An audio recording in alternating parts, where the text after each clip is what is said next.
They said they loved me, but what they did to my fiancée broke my heart. Because the real reason they hated her was her appearance. And that was the last line they crossed. I'm 29 now, and for the first time in what feels like forever, I'm truly happy in a relationship. Genuinely, deeply, quietly happy in a way that makes the rest of life feel lighter. I'm engaged to a woman named Lily, and she's everything I didn't know I was allowed to want in a partner. She's kind in ways that don't draw attention, thoughtful without ever being performative, and has this steady calm that makes me feel like I can finally breathe without bracing for something to go wrong. But instead of celebrating this, the people closest to me, my sister, my mom, and my longtime friend Rachel, have somehow aligned themselves around one cruel, deliberate goal: to tear all of this down. They've become this strange, united front, and the reason behind it makes me sick to my stomach. They want me back with my ex, Emily. It's not subtle either. They talk about her in front of Lily like she's still part of the family, make excuses to bring up old memories, even hint that the engagement is a phase I'll grow out of. And every time they do, I feel this cold, growing distance between me and the people who are supposed to be in my corner.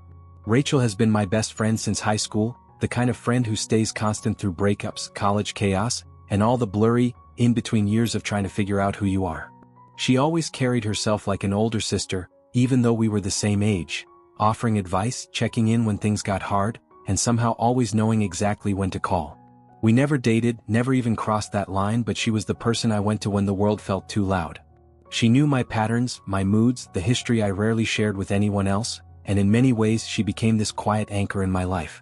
We had an unspoken rhythm, daily texts, occasional calls, long threads of conversation that made it feel like distance didn't matter. Even though we'd never actually met in person, she probably knew more about me than most people ever would. That's why what she's doing now feels like such a betrayal. It's not coming from ignorance, but from someone who should know better. My relationship with Emily spanned 7 years, stretching from the uncertain beginnings of college into the more serious, adult edges of life that started to take shape just after graduation. At first, it was everything I thought love was supposed to be: intense, absorbing, full of plans that sounded beautiful when whispered at night but never quite aligned in the light of day. In the end, we didn't fall apart because of some big betrayal or explosive fight. We just wanted different things. Emily was restless, always chasing the next experience, the next party, the next trip, while I had buried myself in academic journals, long nights in the lab, and a slow climb toward my PhD. When we broke up, it was civil, even kind, but I was still wrecked. The absence hit like a quiet kind of grief, and I remember Rachel being there through all of it. She would message me late at night just to remind me I wasn't alone, and over she'd repeat the same thing: "She'll be back, just wait." It wasn't a question for her. It was a certainty she carried like a promise, even when I had already started to let go. But it wasn't Emily who came back, it was me. Slowly, painfully, and with more setbacks than I care to count, I found my way back to life. I poured everything into finishing my PhD, kept my head down, and when the world finally started to feel a little less heavy, I stepped into a job at a well-known IT company that challenged me in all the right ways and gave me something steady to build from. And then, almost when I wasn't looking, I met Lily.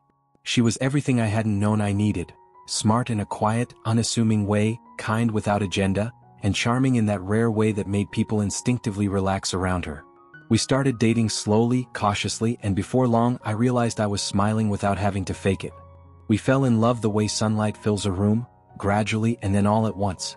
A year later, with my hands shaking more than I expected, I proposed to her, and she said yes with tears in her eyes and a smile I still see every morning. From the moment I told Rachel about the engagement, something in her shifted, subtle at first but unmistakable if you knew her like I did. At the engagement party, surrounded by friends, laughter, and everything that was supposed to feel joyful, she pulled me aside with a tight smile and the kind of casual tone that always came with a deeper edge. The very first thing she said wasn't congratulations or how happy she was for me. Instead, she made a pointed comment about how I had once planned a nearly identical proposal for Emily, right down to the route and the overlook. It was meant to sound teasing, maybe even nostalgic, but I saw the flicker in Lily's eyes when she heard it. She smiled, polite and graceful as always, but I could tell the words had landed somewhere they weren't supposed to. That moment stuck with me: how Rachel chose her words, how it wasn't a slip but a deliberate reminder of someone who no longer belonged in the life I was building. And it didn't stop with the engagement party. It kept happening over and over, woven into the most ordinary moments as if by accident, but always just sharp enough to sting. When Lily and I talked about buying a house, Rachel casually mentioned how I once looked at real estate listings in the same neighborhood with Emily. When we started planning a trip abroad, she brought up how Emily and I had dreamed of backpacking through Europe, almost word for word like she was reciting a script written years ago. She said these things with a lightness in her voice, always followed by a laugh or a shrug, as if they were harmless observations, harmless coincidences. But neither Lily nor I believed they were just coincidences. It was too specific, too timed, too consistent to be anything but deliberate. Whether Rachel realized it or not, she was drawing shadows from the past across every moment I was trying to build with Lily, and those shadows were beginning to feel heavier than they should have.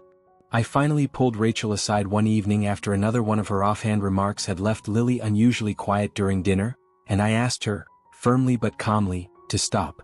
I told her that constantly bringing up Emily wasn't helpful, wasn't necessary, and definitely wasn't respectful to my relationship or to Lily.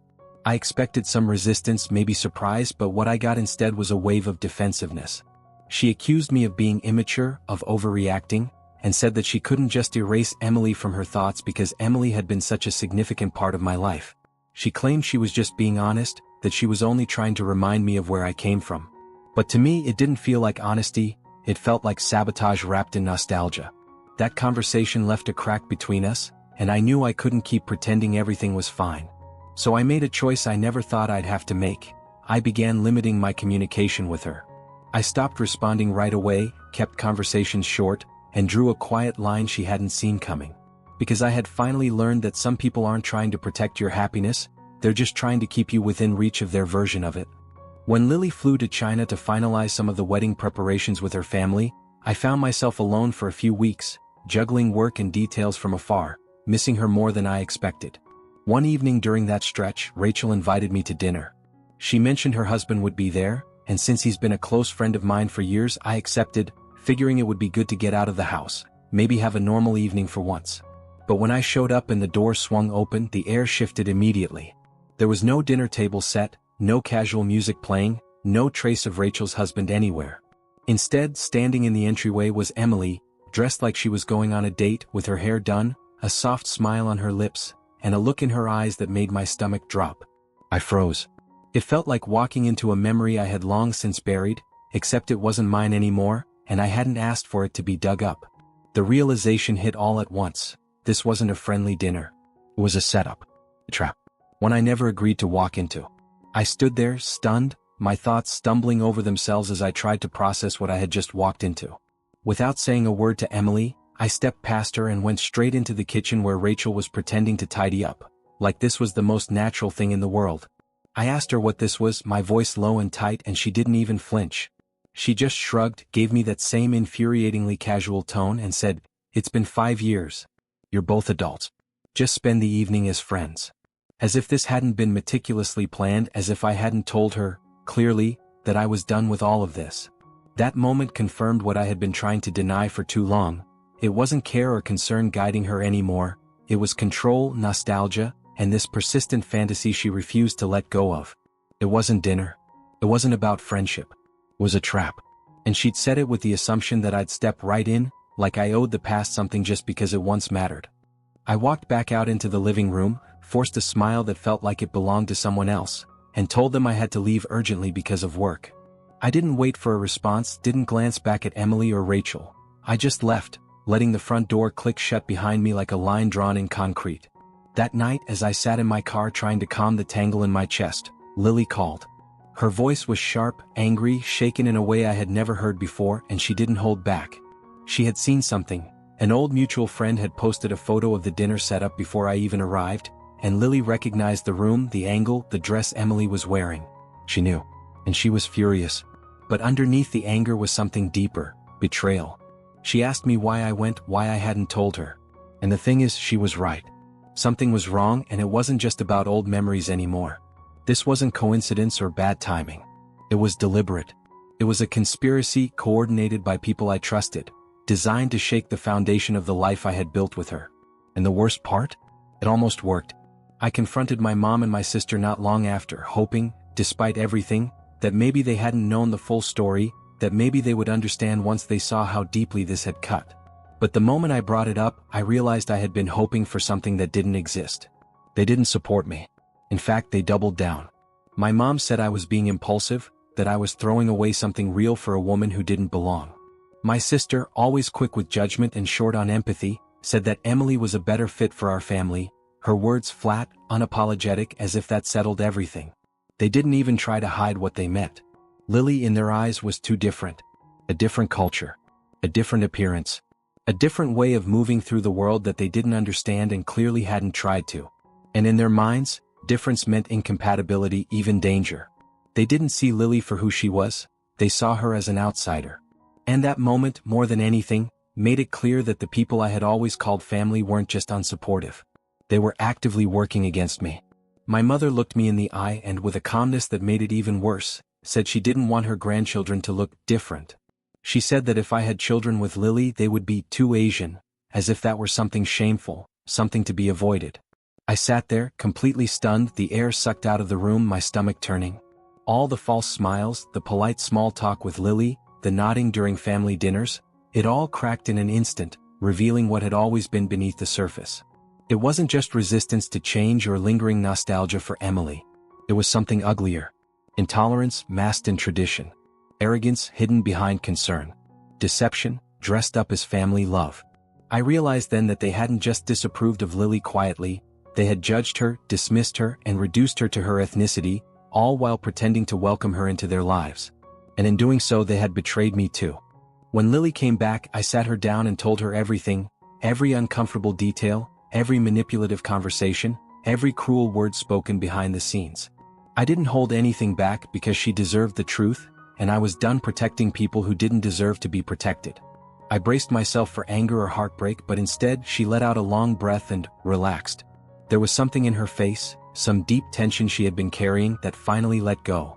She told me that her parents had been against our relationship at first too, not because of anything I had done, but simply because I wasn't Chinese, because I wasn't familiar, because I wasn't part of their world.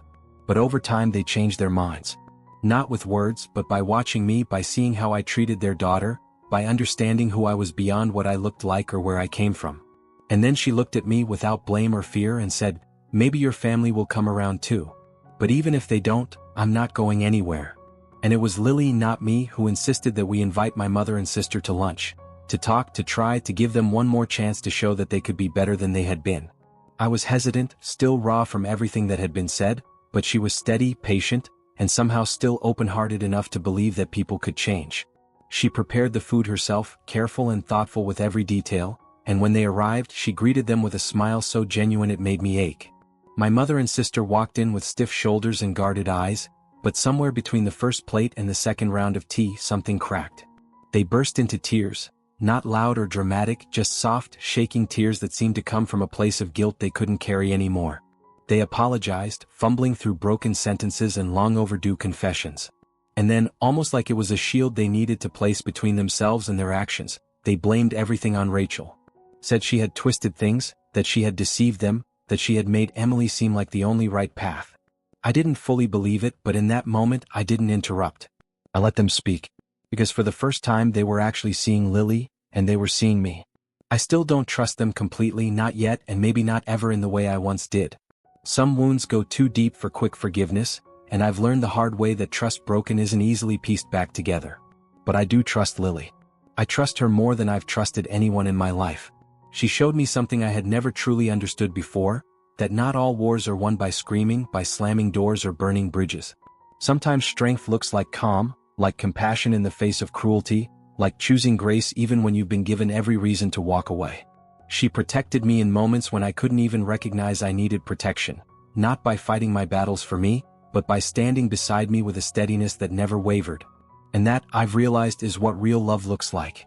Not loud declarations or perfect timing, but someone who stays, who listens, who holds your hand even when the world seems determined to pull it away.